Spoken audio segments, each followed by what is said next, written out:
GK న్యూస్కు స్వాగతం. సమాజంలో సహాయం చేయాలనే ఆలోచన ఉండాలే గాని ఏ మార్గంలోనైనా సహాయం చేయొచ్చు. నోబెల్ అవార్డు గ్రహీత, మానవత్వంతో సేవా దృక్పథం కలిగిన మదర్ తెరిసా.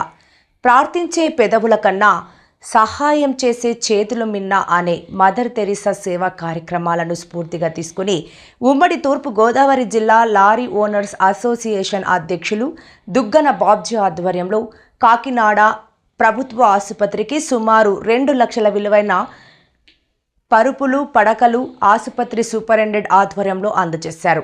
కాకినాడ ప్రభుత్వ ఎమర్జెన్సీ వార్డులో ఒక్క బెడ్ మీద 2 పేషెంట్లకు వైద్యం జరగడం చూసి చలించిపోయి తన కమిటీ వారి సహకారం తీసుకుని ఈ సేవా కార్యక్రమానికి దోహదపడినట్లుగా ఆయన వెల్లడించారు.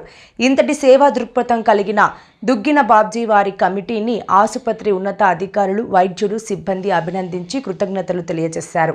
ఈ సందర్భంగా దుగ్గిన బాబ్జీ మాట్లాడుతూ